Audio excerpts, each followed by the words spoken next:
apa fadilah dari salat witir. Yang mana nanti kita lihat ternyata salat witir ini memiliki fadilah yang besar. Sampai tidak pernah ditinggalkan oleh Rasulullah sallallahu alaihi wasallam dalam hidupnya. Salah satunya adalah salat witir, dan juga sebelumnya pernah kita bahas adalah salat sunnah fajar. Tidak pernah ditinggalkan oleh Nabi kita Muhammad sallallahu alaihi wasallam. Yang pertama, hadis yang berkaitan dengan fadilah salat witir ini di dalam kitab Bulughul Maram juga disebutkan. Riwayat dari Kharijah ibn Hudzafah radhiyallahu an. Kharijah ibn Hudzafah radhiyallahu an. Ini salah satu nama sahabat Kharijah. Salah satu sahabat yang mulia dan juga terkenal. Dan ini sahabat, biar kita juga kenal sedikit dengan beliau. Sahabat ini salah satu dari 3 sahabat yang dikirim oleh Umar bin Khattab ke Mesir. Jadi pernah Amr ibn As. Amr ibn As ini adalah gubernur di Mesir. Dia adalah gubernur di Mesir, minta tambahan pasukan dari Umar bin Khattab karena akan melawan Romawi. Mau perang lawan Romawi, minta tambahan pasukan. Melihat pasukan Romawi itu begitu banyak, akhirnya mengirimkan surat minta tambahan berapa jumlahnya? 3.000. Minta saya tambahan, wahai khalifah, tambahkan 3.000 pasukan. Kata Amr bin As mengirimkan surat kepada Umar bin Khattab. Yang dikirim oleh Umar berapa? Berapa yang dikirim? 3.000? Bukan. Yang dikirim cuma 3. Mintanya 3.000, yang dikirim 3. Siapa yang dikirim? Kharijah, ini perawi hadis ini, Kharijah ibn Hudzafah, Zubair bin Awam, dan Miqdad ibn al-Aswad. Cuma 3. Amr bin As tanya lagi, saya minta 3.000, kenapa dikasih 3 ini? Kalau dikasih 2.500 masih mending ya, atau 2.000 masih mending gitu. Minta 3.000 dikasih 3. Apa jawaban Umar bin Khattab? Kata Umar, 3 orang itu lebih baik kualitasnya daripada 3.000 orang kaum muslimin. 3 orang itu lebih baik daripada 3.000 orang kaum muslimin. Masya Allah. Dan benar. Akhirnya Mesir takluk. Ditambah sama 3 orang ini. Ahli perang dan imannya luar biasa kepada Allah Subhanahu wa taala. Makanya kalau dalam perjuangan yang dibutuhkan itu bukan jumlah yang besar, tapi yang dibutuhkan adalah kekuatan iman kepada Allah Subhanahu wa taala. Kekuatan iman kepada Allah Subhanahu wa taala. Jumlah yang besar tapi enggak punya iman seperti buih di lautan. Enggak punya kekuatan, dia terombang-ambing. Tapi 3 orang ini dia punya kekuatan iman, bisa merubah negara. Bisa merubah Mesir yang tadinya dikuasai oleh Romawi, berhasil kemudian ditaklukkan dan dikuasai oleh kaum muslimin. Nah, ini Kharijah salah satunya yang kemudian dia menjadi salah satu pimpinan di daerah di Mesir. Namun karena ada fitnah pada saat itu, fitnah Khawarij. Khawarij ini yang kemudian suka mengkafirkan kaum muslimin, sesama muslim. Dia terkena juga fitnah, bukan beliau termasuk dalam Khawarij, tetapi dibunuh oleh orang-orang Khawarij. Karena orang Khawarij minta mereka bertekad untuk membunuh 3 orang, Ali, Muawiyah, dan Amr bin As. Ini mau dibunuh sama orang Khawarij. Ali terbunuh, tapi Muawiyah tidak karena menjadi khalifah. Dan Amr bin As juga selamat karena targetnya Amr bin As tapi salah sasaran. Siapa akhirnya yang kena? Kharijah, karena salah sasaran. Nah, ini Kharijah ibn Hudzafah yang meriwayatkan hadis dari Rasulullah sallallahu alaihi wasallam. Makanya bahaya betul kalau kemudian kita mudah menyalahkan orang lain, mengkafirkan orang lain. Akibatnya seperti apa yang dialami oleh sahabat Kharijah ibn Hudzafah radhiyallahu an. Apa kata beliau? Qala Rasulullah sallallahu alaihi wasallam. Rasulullah sallallahu alaihi wasallam bersabda, "Innallaha amaddakum bi salatin." Sesungguhnya Allah Subhanahu wa taala menambah untuk kalian dengan satu salat. Menambah salat, memberikan tambahan salat kepada kalian bi salatin hiya khairun lakum min humrin na'am. Yang mana salat itu, tambahan itu lebih baik daripada apa? Unta merah. Kata Rasulullah sallallahu alaihi wasallam, lebih baik daripada unta merah. Allah berikan tambahan salat. Satu salat ini lebih baik daripada unta merah. Dan unta merah ini adalah harta yang paling berharga. Unta merah kayak mana? Apa warnanya merah itu? Dia unta yang berasal dari Syam. Ada yang mengatakan itu dari Habasyah. Itu unta merah. Kalau sudah datang dari sana, pabrikannya pabrikan sana, wah, sudah. Kayak kita di sini mobil kalau sudah pabrikannya Jerman, itu mahal itu. Beda sama pabrikan-pabrikan lainnya. Ini humrun na'am semacam itu. Itu kalau sudah diberikan hadiah itu berarti sudah menjadi kendaraan yang paling mewah. Elit, kelas elit. Jadi kata Rasulullah, kalian kerjakan itu, salat ini lebih baik daripada harta yang paling mewah di dunia. Ya bukan berarti harus dimaknai seharga unta merah, lebih baik daripada unta merah. Tidak, maksudnya ini apa? Lebih baik dari apa yang kalian miliki di dunia ini. Dengan melaksanakan satu salat ini, kalian rutin, kalian istiqamah, lebih baik dari apa yang kalian miliki di dunia.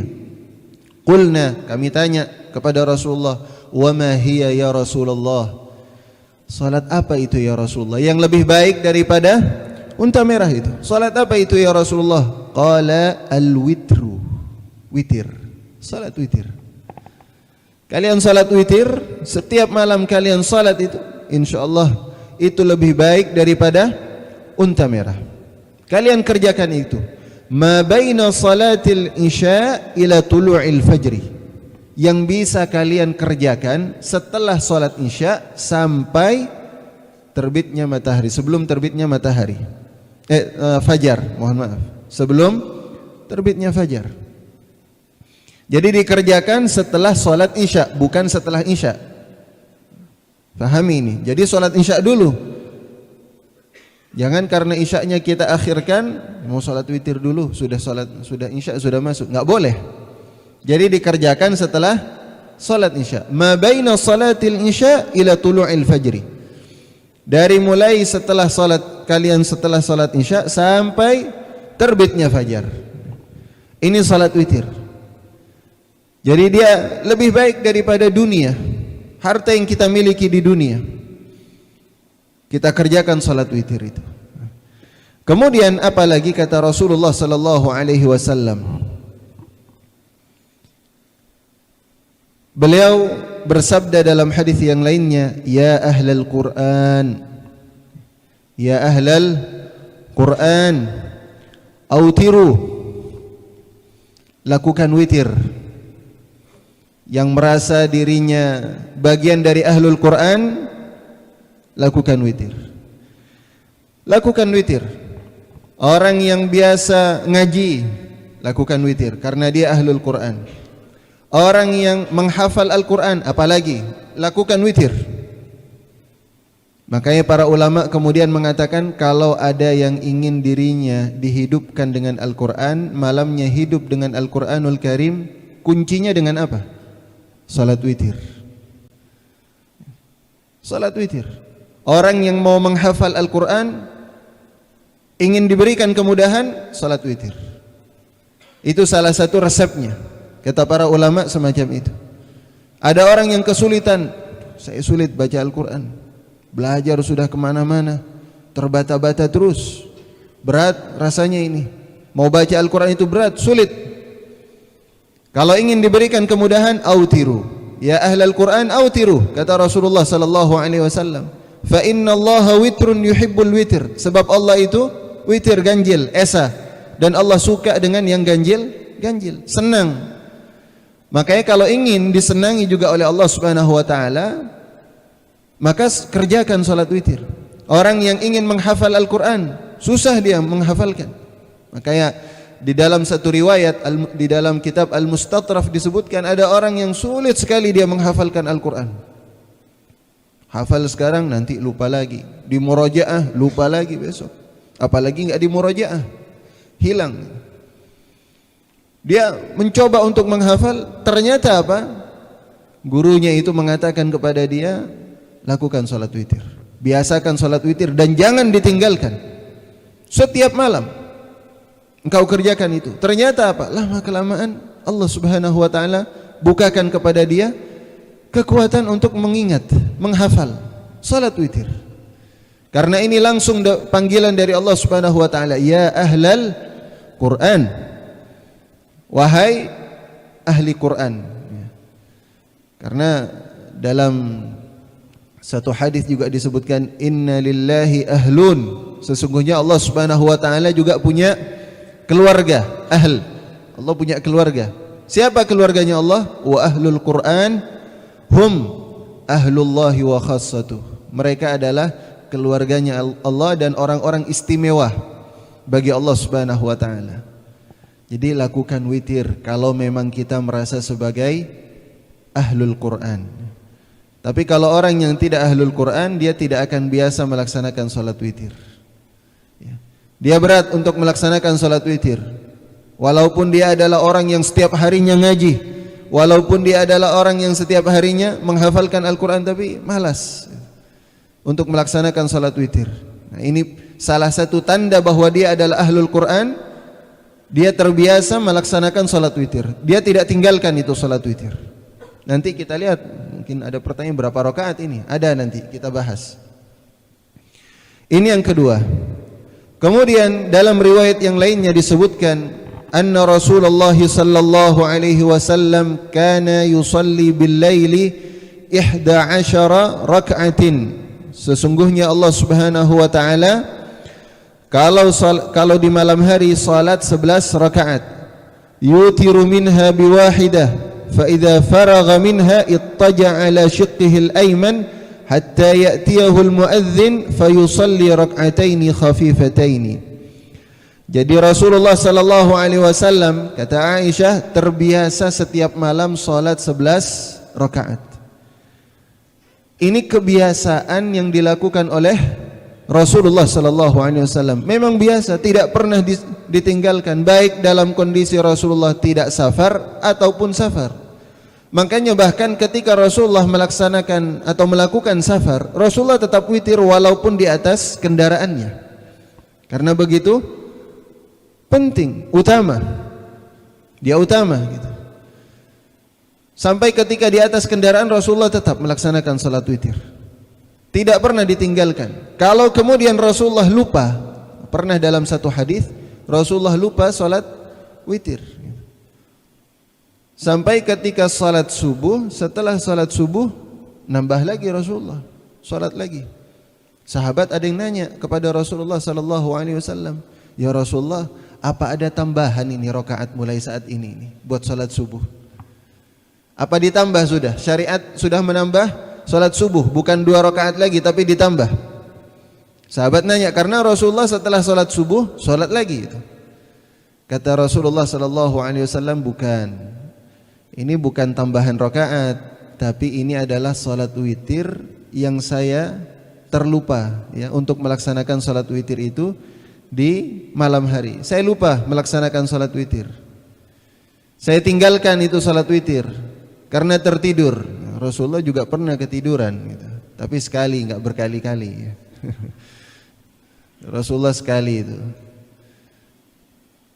Nah, itu memang Allah Subhanahu wa taala yang menjadikan Rasulullah itu lupa agar apa? Kita punya contoh, ternyata apa? Mengqadha salat witir itu boleh itu. Sampai diqadha oleh Rasulullah sallallahu alaihi wasallam. Ya. Makanya para ulama itu kemudian mengatakan walaupun kalian lupa itu, tapi sebelumnya sudah istiqamah salat witir. Kalian lupa, kerjakan mengqadha itu, mengqadha salat witir, enggak apa-apa. Setelah sholat subuh umpamanya kita baru ingat, oh iya semalam saya lupa ini, tadi saya lupa ini, nggak sholat witir saya. Nah, kita lakukan sholat witir. Itu diperbolehkan ikhwatal iman ya. Tapi yang biasa, sekali lagi kalau sholat sunnah itu diqadha bagi yang sudah terbiasa, bukan yang sesekali. Akhirnya qadhanya yang lebih sering daripada adanya. Nah ini hadis yang ketiga. Hadis yang keempat disebutkan oleh Abu Hurairah radhiyallahu taala anhu, "Awsani khalili bi thalath." Awsani khalili bi thalathin. Kekasihku, siapa kekasihnya Abu Hurairah? Rasulullah ya. Rasulullah. Enggak ada kekasihnya Abu Hurairah selain Rasulullah. Kekasihku, kata Abu Hurairah, "Awsani bi thalath," memberikan wasiat kepadaku dengan 3 hal. Ada 3 wasiat kepada Abu Hurairah radhiyallahu taala anhu. La ada'uhunna hatta amut, yang tidak boleh saya tinggalkan sampai saya mati. Saya kerjakan terus. Rasulullah sudah kasih wasiat ke saya, jangan kamu tinggalkan ini sampai kamu mati. Kalau kita dikasih wasiat sama orang tua gimana? Orang tua kita kasih wasiat kepada kita, kamu ini jaga ini. Abah, abi punya masjid, punya musalla, punya majelis, kamu jaga, rawat, kamu perhatikan. Kira-kira gimana kita? Dijaga enggak itu? Jaga. Kecuali orang yang memang enggak berbakti sama orang tua, enggak menghargai sama orang tuanya, dia pasti abaikan, dia lalaikan. Bodoh amat lah ini, saya mau jaga atau enggak terserah gitu. Tapi kalau orang yang cinta, maka dia akan jaga. Ini Rasulullah ya, sallallahu alaihi wasallam yang memberikan wasiat kepada Abu Hurairah dan tentunya kepada kita semuanya. Ya terutama ini kepada Abu Hurairah. Apa kata Abu Hurairah? La ada'uhunna hatta amut, yang tidak saya tinggalkan sampai saya mati. 3 wasiat ini. Pertama apa? Shaumu thalathati ayyam min kulli syahrin. Puasa 3 hari setiap bulan. Yang dimaksud ini apa? Ayyamul bid. Puasa ayyamul bid. Hari pada saat bulan purnama. Tanggal 13, 14, 15 bulan Hijriah, bukan Masehi, jangan salah, bulan Hijriah. Dan memang ternyata kalau dari sisi medis itu kalau bulan purnama berarti air laut sedang pasang, dan dari sisi kesehatan itu mempengaruhi terhadap fisik kita juga katanya. Makanya lebih bagus itu berpuasa pada saat itu, pada bulan purnama itu, karena berpengaruh terhadap kesehatan. Ya, wallahu a'lam, coba tanya kepada ahli kesehatan, tapi yang pernah saya baca semacam itu dalam salah satu buku ya. Jadi shaumu thalathati ayyam min kulli syahr. Wasiat pertama itu puasa 3 hari setiap bulan, ayyamul bid. Yang kedua, wasalatud duha. Salat duha tidak pernah ditinggalkan oleh Abu Hurairah sampai mati. Abu Hurairah sampai meninggal. Dan yang terakhir, wa naumun 'alal witri. Tidur setelah salat witir. Jadi sebelum tidur salat witir dulu. Ini da'bus salihin, kebiasaan orang-orang soleh terdahulu. Dibiasakan oleh orang-orang soleh bahwa apa? Mereka itu biasa salat witir sebelum tidur. Jadi salat witir dulu sebelum tidur. Bukan mengkhayal dulu, bukan nonton dulu atau apa yang lainnya yang dikerjakan, tapi apa? Salat witir. Walaupun nanti kalau dalam rakaatnya minimal itu, ini yang malas ini 1 rakaat. Ini disebutkan Imam Nawawi ya, bukan saya yang bilang ini. Tapi yang paling sempurna minimalnya apa? Kalau 3 ya. Ini masuk sempurna, tapi sempurna yang minimalis ya. Itu 3. Sekarang banyak yang suka yang minimalis. Rumah carinya yang minimalis juga. Sampai ibadah juga yang minimalis. Kata Imam Nawawi minimal itu, memang yang minim, sempurna ini, yang sempurna tapi minimal 3. Kalau 1 itu yang malas kata Imam Nawawi. Apalagi yang enggak ini, enggak salat witir. Itu ikhwatal iman. Makanya mereka apa? Sebelum tidur melaksanakan salat witir. Nah, makanya kapan waktunya itu? Yang paling afdal ada pilihan. Kita mau melaksanakan salat witir ada pilihannya. Sebab kalau tadi berdasarkan hadis Rasulullah sallallahu alaihi wasallam apa? Bahwa salat witir itu ma baina salatil isya ila tulu'il fajri. Dari mulai setelah salat isya sampai terbitnya fajar. Hanya ada pilihan. Bisa dikerjakan langsung setelah salat isya, seperti yang tadi juga Rasulullah sebutkan sebelum tidur. Abu Hurairah melakukan itu. Sebelum tidur Abu Hurairah enggak pernah meninggalkan salat witir sebelum tidur. Jadi salat witir dulu baru tidur.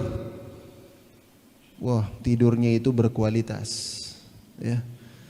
Makanya kalau kita lihat apa hadis-hadis yang lainnya, ketika kita sebelum tidur melaksanakan salat, ya wudu dulu tentunya, wudu, salat witir, kemudian membaca zikir-zikir, ya. Rasulullah sallallahu alaihi wasallam sampai mengatakan kalau dia tidur dan dia meninggal, mata 'alal fitrah. Dia meninggal dalam kondisi fitrah. Masyaallah, fitrah.